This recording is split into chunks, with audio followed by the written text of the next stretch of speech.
Order! Order! You are an incorrigible delinquent at times. Behave yourself, man!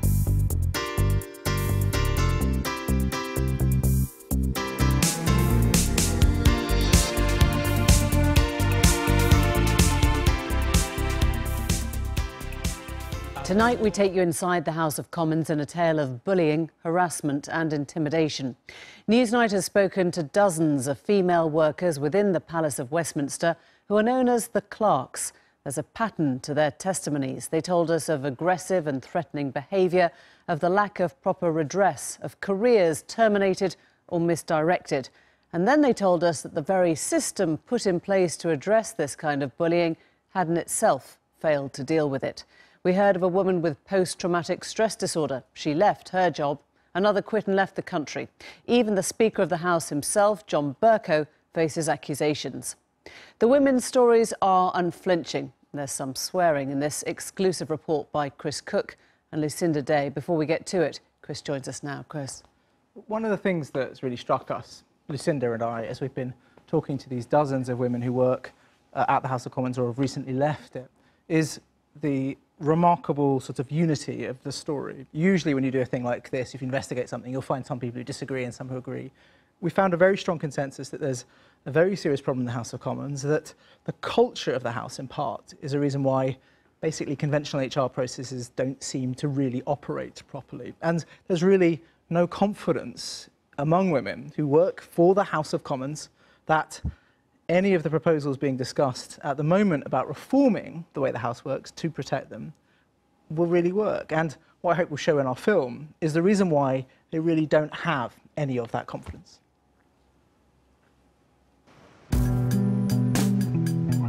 The House of Commons is not just a seat of political intrigue or a tourist destination. It's also a workplace. But it's a workplace with a particular problem with bullying and with sexual harassment. We've heard a number of allegations against MPs, and not just backbench MPs at the bottom of the pile. These accusations run all the way to the top, to John Bercow, the Speaker of the House of Commons. And the people making these allegations are public servants who've dedicated their lives to making our Parliament work.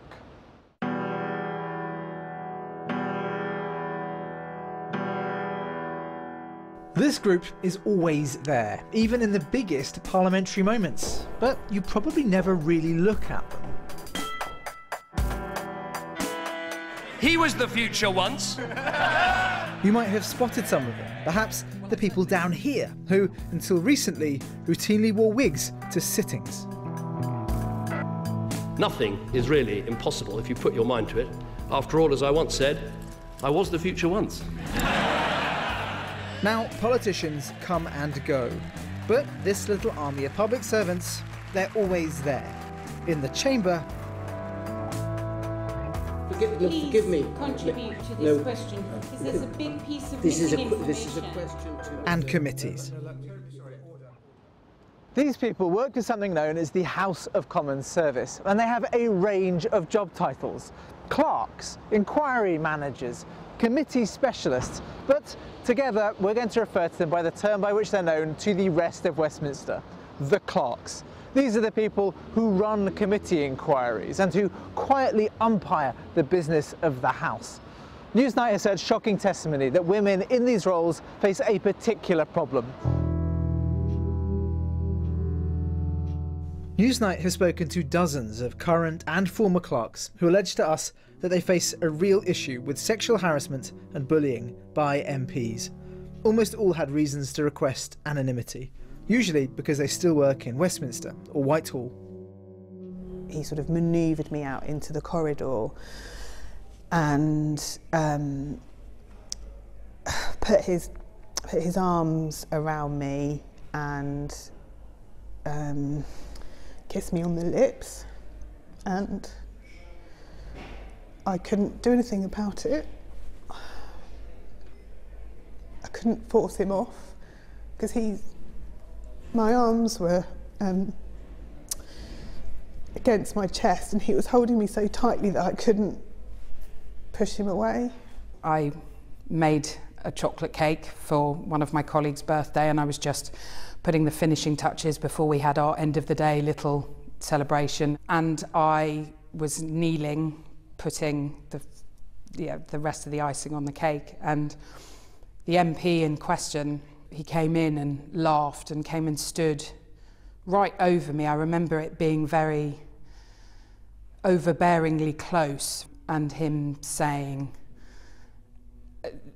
"Right where you belong, on your knees with a face full of chocolate." The MP exploded at me so aggressively that my colleague stood between us to physically shield him from me. Those cases run from the 1990s through into recent years. And in that time, the House has changed its HR policies several times. But there's one constant that we keep hearing about. Women do not feel that if they complain to the House authorities, their concerns will be taken seriously. In part because the culture of the House emphasises the idea that clerks need to be tough. From the day that you start working in the House of Commons, there can be situations where you're required to deliver difficult messages, and in those circumstances it's seen as very important to be robust, and if you have pushback from members, to be resilient and to be able to hold your ground and to respond appropriately. And that is entirely appropriate for staff. The difficulty is when that extends to when a member behaves inappropriately towards you, you're still expected to just put up with that situation. Clerks talk a lot about resilience, but it doesn't mean in the House of Commons what it means outside. It means absorbing behaviour from members of Parliament and also senior clerks, and not questioning it or not complaining about it. And when you say behaviour, I mean, we're talking harassment, bullying. Yeah. They expect you to sort of suck it up and not make a fuss. Yeah. And I think that's, deemed to be a trait of a successful clerk in the House, is your ability to absorb and be resilient. Yeah. We found that women working for the Commons often feel that they pay the price of complaining about misconduct.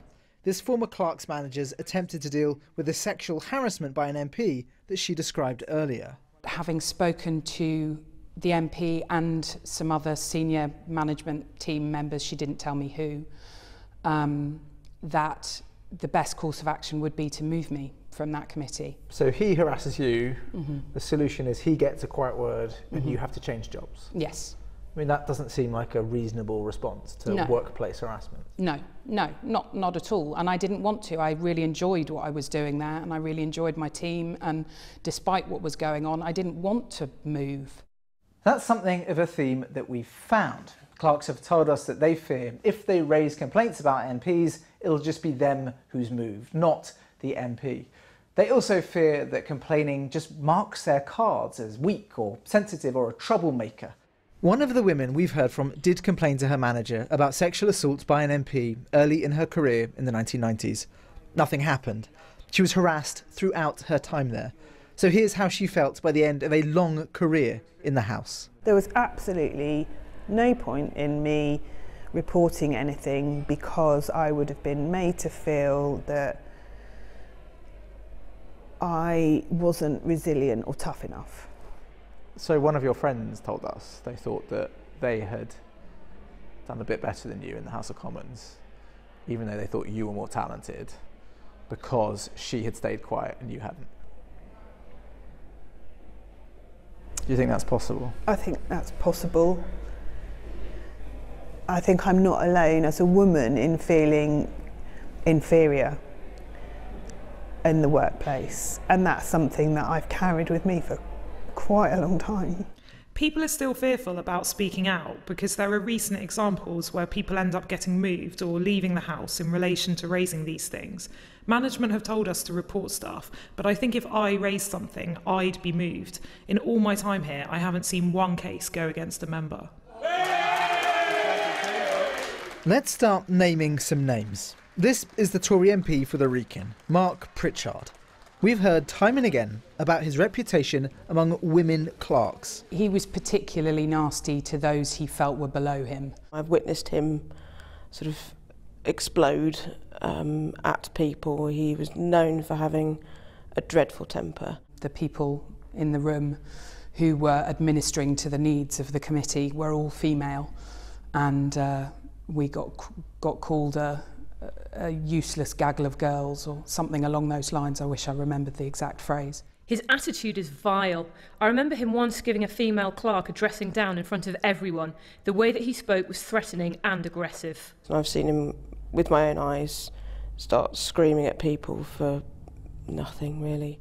He went mad at me. It got very personal. He said something like, "You stupid young woman, you haven't got a fucking clue what you're talking about. Who the fuck do you think you are?"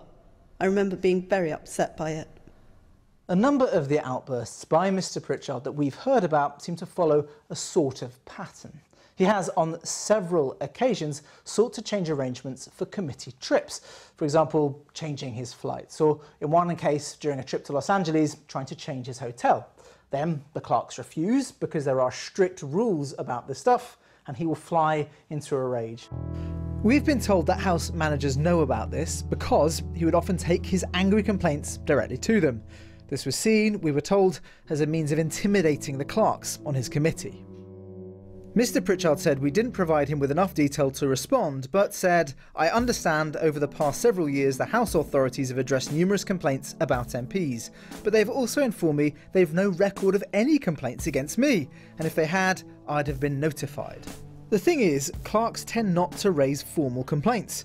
Indeed, since 2014, no complaints have been escalated to the point where even mediation is required. Women know what happened to the last clerk to really pursue a case. They've all heard of someone called Emily Commander. She was brilliant, probably the best line manager I ever had in the House of Commons. She was incredibly bright, had a very deft way at understanding huge amounts of information very quickly, but she also had the people skills, which I found quite unusual in clerks sometimes, and she was good at managing MPs, which is not always that easy sometimes. Ms Commander was appointed as the clerk of the Culture, Media and Sport Committee in 2010.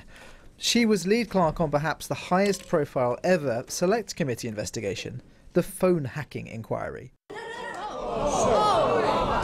where Rupert Murdoch was attacked with a foam pie. Also on that committee was Paul Farrelly, the Labour MP for Newcastle-under-Lyme.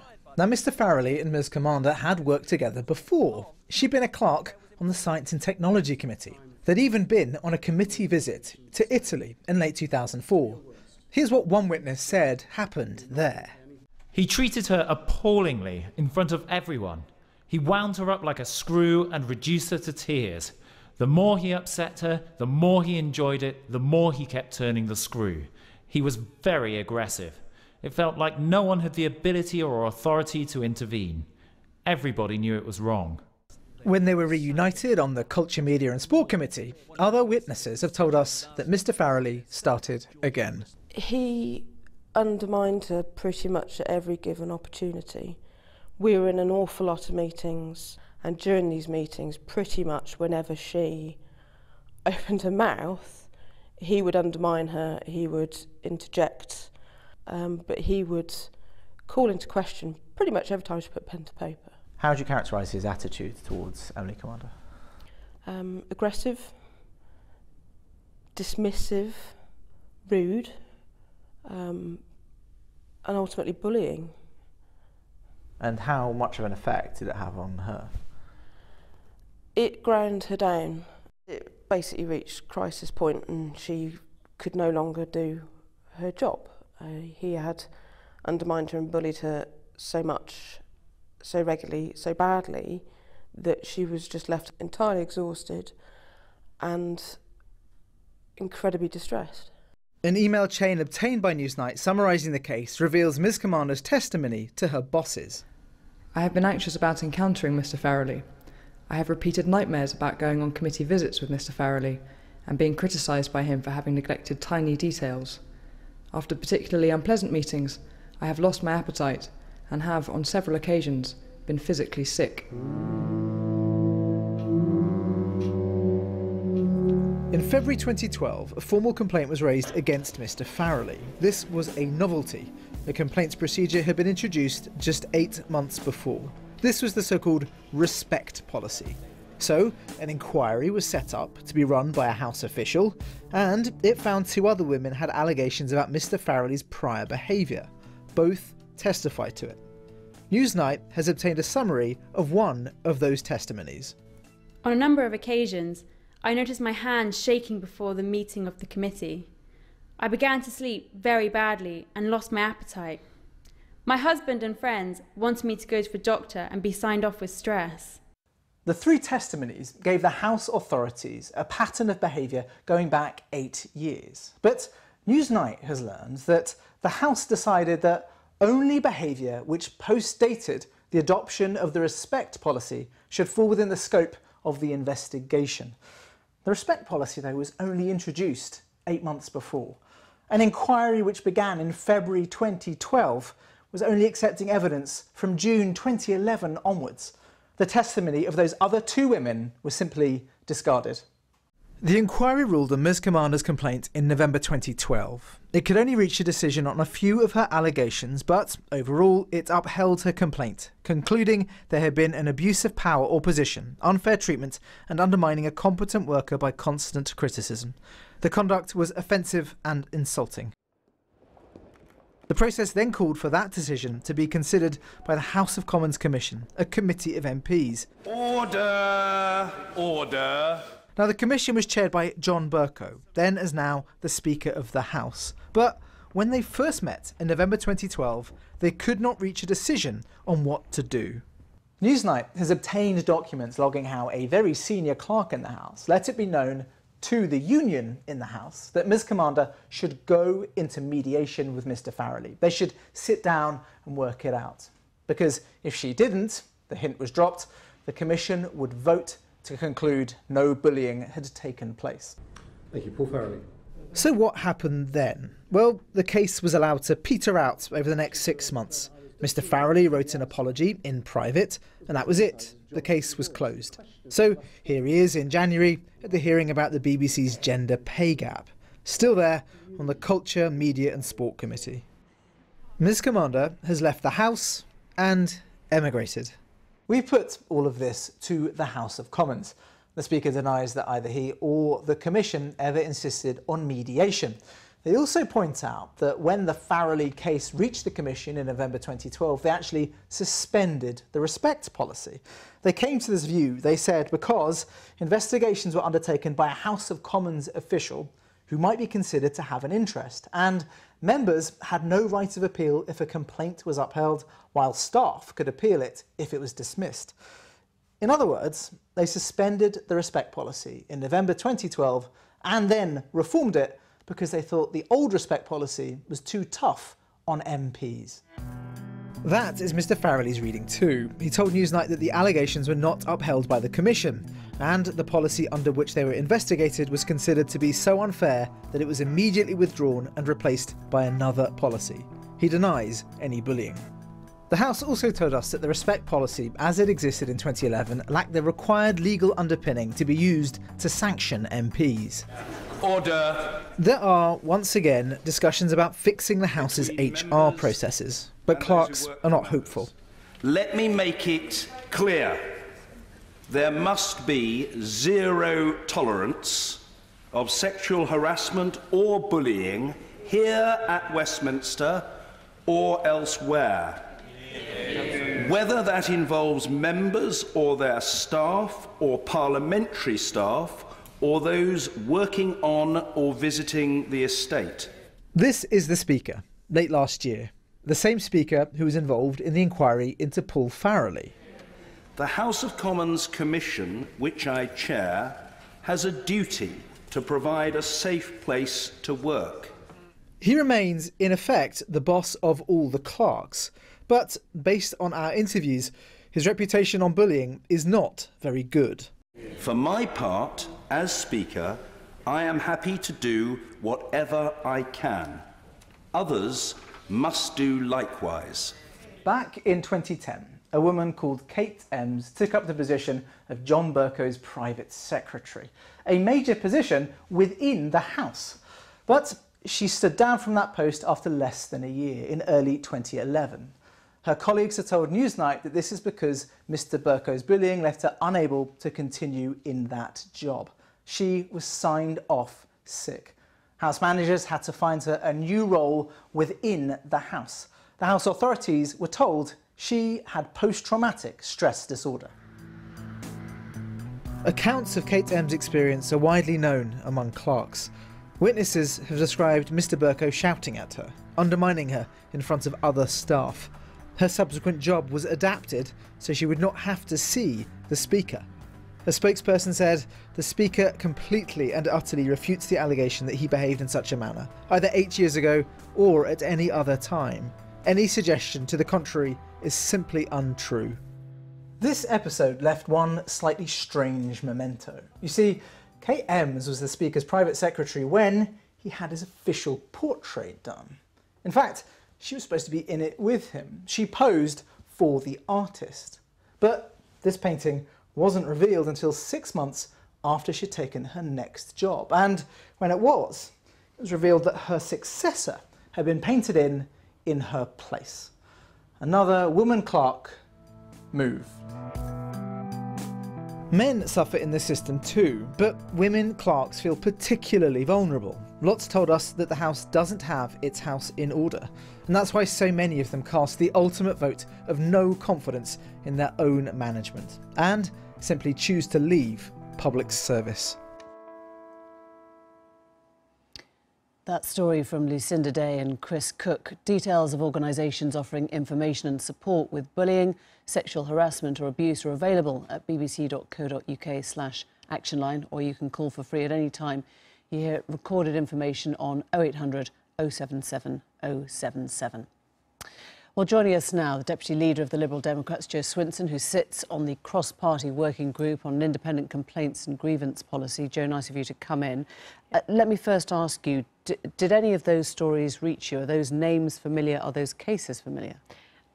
Not those specific cases, although, in fact, in the working group, we considered evidence from staff, but most of it was anonymised because staff did not feel comfortable. There's still this fear issue around power. So we had on our working group 3 staff representatives who were excellent, and they sort of collated the stories and brought them forward. And, you know, it does chime in. What they said, we obviously started this process following reports about sexual harassment within Westminster, which is obviously very serious, and we've come forward with proposals on that. But what was interesting from the staff representatives, while they also were concerned about that, they said in terms of the quantity of negative experiences, the more general workplace bullying and harassment was a sort of a greater issue in terms of how many people it affected. So what does this story, as Chris has told it tonight, tell you?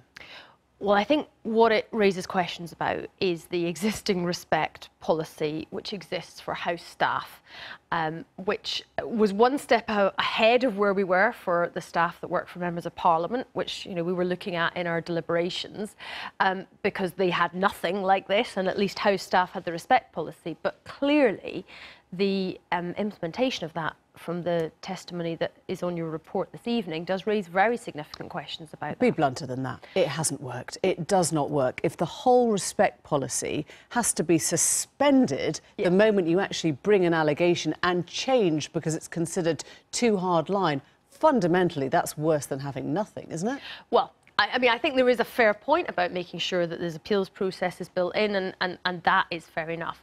But we concluded on the working group that it would be helpful if this new process we were bringing in would ultimately be able to apply to House staff, because we didn't think the respect policy was sufficient, particularly in terms of sexual harassment, where it had no specific provision and in fact hadn't been used at all for sexual harassment, which I don't take to believe that there was none of that happening, but more that it wasn't being trusted to bring those complaints forward. So when you look and when you hear what you've seen tonight, what should happen to those men that have been named? What should happen to John Bercow? What should happen to Pritchard and Farrelly? Well, I mean, the obvious thing to say would be there should be a thorough independent investigation, and of course that's exactly what's supposed to have happened. Can they keep their jobs? Well, I mean, we've obviously heard one side of the story. We've heard denials. You know, I'm in this situation where I've heard this for the first time this evening. But those do deserve to have that proper independent process. And I think that's what, clearly, in terms of the 2012 process, it just going to a committee of MPs is not sufficient. That's why the independence is so important, because you have this power dynamic in Parliament. So who does it then? I mean, you know, the reason why... I guess that the frustrations with John Bercow in particular is that he is presiding over the system whilst being part of the alleged problem. So where do you go then to address and this has always been an issue in any organisation where you have somebody at the top of that organisation who is ultimately where any complaint goes. That's why we've recommended a properly independent process, a process where the investigation will be carried out in terms of sexual harassment by independent, properly trained sexual violence advocates, and in terms of workplace we will contract an independent service to be able to conduct that investigation thoroughly. What does it say, though, when legislators are not able to look after their own judicial process? It says Parliament is an outdated workplace. It doesn't have modern professional standards. There is a culture of exceptionalism, which has many MPs see themselves as above other members of staff, rather than being in a collegiate environment where we work with clerks and members of staff and so on to deliver, good legislative lawmaking for the good of democracy. And that culture, whatever process you put in place, that culture is part of what is so important to change, because what we've seen on that video tonight is that even when you have a process, if your power relationships are as they are, and those dynamics are that the MPs have all the power, and if your culture is that it's easier to move somebody who's more junior than to challenge somebody in power, then nothing will happen. So, Jo Swenson, you're in the middle of this. You're actually sitting on a committee in a position to help. Do you have any sense of optimism that you can change this? I do have some, but I don't underestimate the challenges.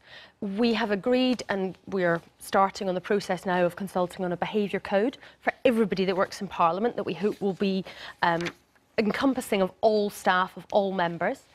And there needs to be proper training, because the assumption that just because someone's elected to Parliament, that they understand how to be a good employer, that they understand all of these issues about how to treat others well. Well, I mean, you would hope that they would, but having the training to set the cultural tone is absolutely essential. OK, Jo Swenson, thank you. Thank you for coming in.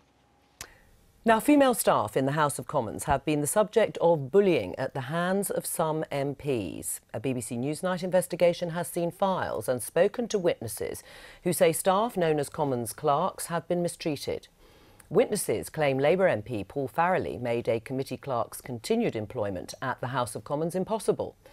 Newsnight's Chris Cook asked one witness how Mr Farrelly's behaviour manifested itself. Aggressive, dismissive, rude, and ultimately bullying. And how much of an effect did it have on her? It ground her down. It basically reached crisis point and she could no longer do her job.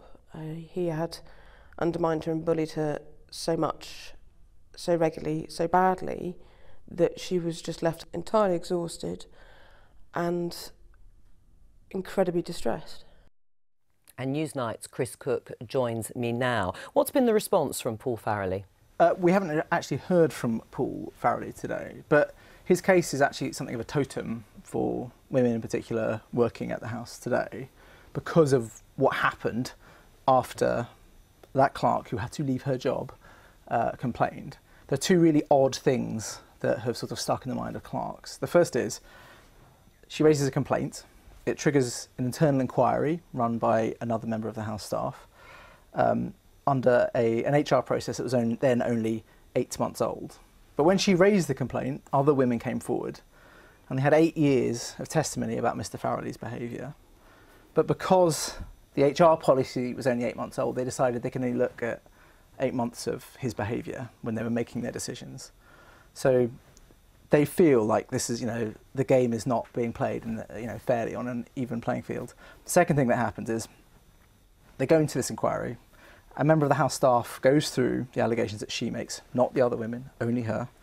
And he's not able to make a firm conclusion on some of them, but he does on others and upholds her complaint. He decides that yes, this was bullying. His conduct was offensive and insulting. He undermined her. And there was no doubt about her competence either. That's made very clear in the report. That document is then taken to the House of Commons Commission, which is a committee of MPs, and they decide really not to do anything. In fact, they suspend the policy. They don't take action against Mr. Farrelly. They say that the legal basis of the policy was not sound, so they couldn't actually take action. And they also say that what happened, that any system that relies on clerks investigating MPs is not fair and robust. Right, but you spoke to Paul Farrelly before this piece went out. What did he say? He released a statement. So Mr. Farrelly denies any bullying. He says that in November in 2012, allegations were made about me having bullied a clerk to the committee during the compilation of the phone hacking report. These allegations were investigated and not upheld. Despite this, I apologise if I had inadvertently upset the clerk who'd suffered stress. The policy under which they were investigated was considered to be so unfair to those about whom were complained that it was immediately withdrawn and replaced by another policy. The case is really not really about Paul Farrelly in this one. This is all about the House of Commons receives a complaint, and clerks have taken the lesson that the system kind of can't be trusted. And in fact, the process of reforming the House's HR processes, introducing a new cut-off date, is used, in their view, to protect MPs. And what about the Speaker, John Bercow? So, in about May 2010, John Bercow got a new private secretary, a woman called Kate Ems. Kate Ems only lasted till, I think, February of the year after, when she was signed off sick. She had to be found a new job somewhere else in the House. In fact, they had to modify that subsequent job so that she wouldn't come into contact with the Speaker. Her managers were told that she had post-traumatic stress disorder. Again, Kate Ems is actually a person about whom she got that job because she was regarded as, a phenomenal talent. She was the kind of person you wanted in this enormously important role. And, there's enormous amounts of sympathy for her. And everyone knows what happened to her because they had to create these new systems around her in a subsequent job. But he's contested the allegations as well, hasn't he? John Bercow's spokesperson has said that the Speaker completely and utterly refutes the allegation that he behaved in such a manner either 8 years ago or any other time. Any suggestion to the contrary is simply untrue.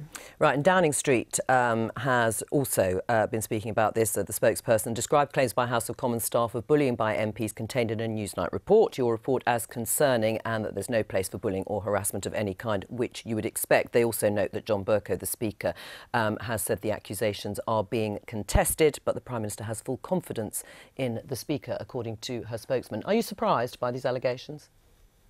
No, I'm not really. The House of Commons, or Parliament in general, is a very strange place. It doesn't operate in the way that a conventional workplace operates. It's not a conventional organisation with hierarchy.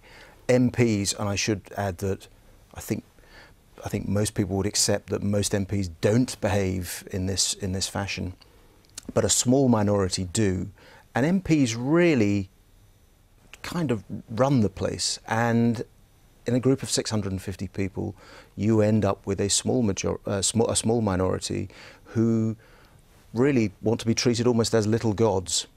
And I think the way in which the system is constructed means that staff then don't necessarily have adequate protection. There's also confusion about who is investigating what, and it's a legacy of the place has thousands of people working in it, but is not constructed with a chief executive. I mean, it can't be because it's a democratic institution, but there's going to have to be, after this investigation, there's going to have to be some form of change. Well, and Chris Cook's report obviously reveals that it is very difficult to know where you go to complain, and in fact people within the building are investigating each other to a certain extent. Do you think there needs to be an independent process now, a different body coming in to investigate complaints? I do. And what I think was really terrific about the Newsnight report was that it took the time to explain the situation, how this occurs. When we talk about a systemic culture of bullying and harassment, when we talk about a male workplace culture that promotes or facilitates bullying and harassment, the Newsnight report took the time to show that this is what it looks like, this is how it manifests, this is what it means. And I think unless we do take the time to look at it, we're not going to be able to find out ways of tackling it. Right. But I think that the danger is, and we saw this during the expenses crisis that there are real risks in bringing in an outside independent body because of the strange constitutional position of Parliament. I mean, Parliament is sovereign. So if you place an institution, an independent body above Parliament, you do interesting, strange things to the Constitution. What I would like to see happen is the vast majority of MPs who don't behave in this fashion really take this as a wake-up call, take charge of the process and institute changes. Right. Thank you, Chris Cook, for coming in. The Prime Minister has said she is concerned about allegations of bullying of parliamentary staff by MPs, including claims about the House of Commons Speaker John Bercow that were reported last night by the BBC. There have been calls from Downing Street and across Westminster for the complaints to be investigated. But the Speaker's office issued a statement saying the Speaker completely and utterly refutes the allegation. Our political correspondent Michael Crick joins us now. What more can you tell us? Well, John Bercow is in some difficulty tonight, not just after the allegation by BBC Newsnight that there's a culture of bullying by MPs towards female Commons clerks, but the specific allegation that he, Mr Bercow, bullied his former Speaker's Secretary Kate Ems some years ago and that she left the job suffering from post-traumatic stress disorder. Now, the leader of the Greens, Caroline Lucas, has told me she's planning to put down an urgent question in the House on Monday and is hoping others will join her in that. A question to the leader of the House, Andrea Leadsom, who, by a strange twist, has been employing Kate Ems on secondment for the last few months. Now, it's now up to John Bercow, it will be, to decide whether that urgent question goes ahead. Now, you have to look at the way in which John Bercow behaves in the Commons sometimes and the way in which he can quite aggressively deal with MPs and put them down, and sometimes they think humiliate him. To see his pattern of behaviour in public, well, it's alleged that he behaves in a similar way behind the scenes, and indeed one former senior Commons backroom figure has told me that if it comes to a public inquiry, they would be willing to come forward and make allegations about Mr Bercow. So it could get very interesting on Monday, particularly as seems likely there are further allegations in the Sunday papers. Michael Craig. Downing Street today back calls for an investigation into complaints of bullying made against the Commons Speaker, John Bercow. The Prime Minister, we're told, retains confidence in the Speaker, though a spokesman says she's concerned after Newsnight last night revealed complaints against Mr Bercow and 2 other MPs. And tonight it's emerged that an MP is planning to ask an urgent question in Parliament on Monday about those allegations. The Green Party's Caroline Lucas believes there's cross-party support for a change in the way Parliament deals with complaints from its staffers. Chris Cook and Lucinda Day reported yesterday on the frustrations of Commons clerks who believe Parliament turns a blind eye to bad behaviour from MPs. Today, they've been hearing from staff there who say the reaction to last night's report shows that nothing's changed.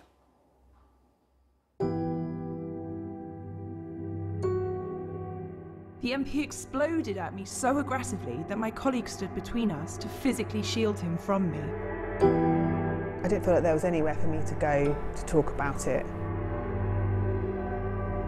He was particularly nasty to those he felt were below him. He went mad at me. It got very personal. Newsnight revealed yesterday that there's a serious rot in Westminster. Bullying and harassment by MPs. And it's directed a shocking amount at clerks, the apolitical staff who umpire and run the lower house. And women clerks in particular. Last night, Newsnight reported that 3 MPs had been accused of bullying clerks. Mark Pritchard, Paul Farrelly and John Bercow. All of them deny the claims made against them. There's more interest in John Bercow than the other 2, though, because he is, in effect, the boss of the clerks. And it's his job, in part, to fix the culture of Westminster. As it happens, today was a training day for clerks, an opportunity for managers to win back worried staff. They didn't do very well. The House management did send out an email to staff, though, saying that harassment and bullying of any kind is totally unacceptable. They reassured staff that the current system, introduced in 2014, means things are very different now to the way they used to be. Here, though, is what serving staff think of that. We've been sent written testimony from them this evening, after that email went out and after today's training day. As a Commons employee, I'm disappointed, although not surprised, at the House's dismissal of the issues raised in your report. The House's response means I've lost any faith I may have had that a complaint made under the current respect policy would achieve anything positive for the staff member involved. The House of Commons has questions to answer, but judging from their response to the programme, they don't seem to think so. This worries me because there are known bullies walking around the place and the House seems to think they've sorted everything out now. So what? We just wait until they do it again, report them, wait until they do it again and report them ad infinitum? Since 2014, 17 cases have been raised under the new HR policy. None has got as far as workplace mediation. No MPs have been sanctioned. Any process has to demonstrate an MP being disciplined in a meaningful way, otherwise there won't be any faith in it and people won't complain. Remember, lots of clerks have had reason for complaints about lots of MPs. Whilst these well-known persistent bullies and sexual harassers still walk amongst us without any shame, of course none of us have any faith in the system. Everyone knows who they are and what they've done, but nothing happens. This topic is not going away. When women tell you there's a culture of fear, you listen. You don't tell them it's a gross exaggeration and then quote the same policies back at them. It's as if they keep saying the policy works, we'll take their word for it. It feels like they're treating us with contempt. There's political excitement about whether specific MPs are bullies, but the clerks don't feel the House is taking their concerns seriously. Well, Chris Cook is here with us. We'll come to you, Chris, in a moment, but we've also got Amy Levisage from the First Division Association, the Assistant Secretary General of the First Division Association, which represents many of those civil servants that we're talking about in this investigation in the Houses of Parliament. Now, let's start off, Amy, with what is your view of this situation? Because your union hears things too. How bad is it compared, say, with a Whitehall department? That's an interesting question. I think, you know, as trade union officials, we hear stories about bullying and harassment across the piece. What's different about the House of Commons is it's a completely different employer, because you've got the employer and the staff, but you've also got MPs there that aren't employees, they're elected. So that adds in, that's the different dimension about the House of Commons, is that you've got people who could be doing the bullying, MPs who aren't employees of the House. Well, and also they reserve unto themselves the right to be the final judges, don't they? Yes. And you've tried, you've helped, along with the others involved in the process, to try and reform the system. 2007, 2011, 2014, the so-called respect policy. Why has that not stopped the problem of bullying? In 2014, we worked really hard on the respect policy in the House. Now, the unions at the time, the FDA and the other unions, worked as hard as they could to get the best deal possible. But the policy still is flawed, fundamentally because there's no independent body that oversees what happens with the MPs, and that's the problem. Obviously, it's really important that staff have trust and confidence in any system, but they're only going to have trust and confidence if there's an independent oversight into what happens with MPs. Well, quite, because under the current rules, an MP, and I've put my glasses on here to get the quote right, has to cause damage to the reputation of the House as a whole. It's a pretty high bar, isn't it? Has any MP ever been judged to have caused damage to the reputation of the House as a whole? Well, this is one of the fundamental problems with respect to it is a very high bar. No, is the answer, isn't it, to that? Yes. Yeah. So how do you give it the independence? How do you change the machinery in order to create that independent oversight? Well, what we want to do is we want to work with the employers and the other trade unions to sort out this and find solutions to the problems. We need to have a policy that's got the trust and confidence of staff, because as your report showed last night, it cannot be right. It's absolutely inappropriate that we've got dedicated public servants who leave their jobs rather than raising these issues. And that's not good for the House of Commons either, because they're losing those experienced staff. We can't come up with those solutions, you know, on our own here within the time that we've got. So what we need to do is work together, and they need to involve the trade unions in that. So they need to involve ourselves and the others to work together to find those solutions. It'll end up, do you think, briefly, with an outside panel as being the arbiters? That's what we would like to see. We would like to see an independent body that allows there to be proper scrutiny and proper redress for people. It can't be right that MPs are basically marking their own homework.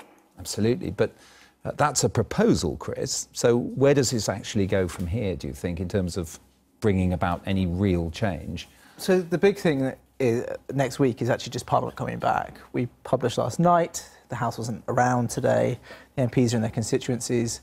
On Monday, as you said earlier, we're expecting an urgent question from Caroline Lucas.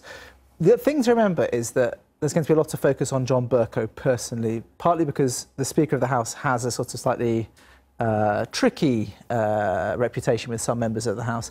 He is perceived by a lot of Tory MPs as being a pro-Labour Speaker. And what we're expecting next week is a lot of his existing critics who have called for him to resign over a series of things before, to use this as another opportunity to call for him to resign. We spoke to James Duddridge earlier, who's one of those MPs who has previously called for him to resign. Well, I think next week lots of members of Parliament will be wanting to ask questions in the chamber wherever they can into these allegations. The Speaker needs to be above the fray. He's there to protect MPs, he's there to protect the clerks, and these are very, very serious allegations. I think it's one of the questions is going to be about this is whether the interest in the sort of, if you like, the horse race politics of individual MPs being revealed to be unpleasant individuals might derail basically what the FDA is trying to do, which is try to fix the workplace and make it a place where dedicated public servants can stay in their jobs. I'm sure you'll keep us posted. Thank you, Chris. I've been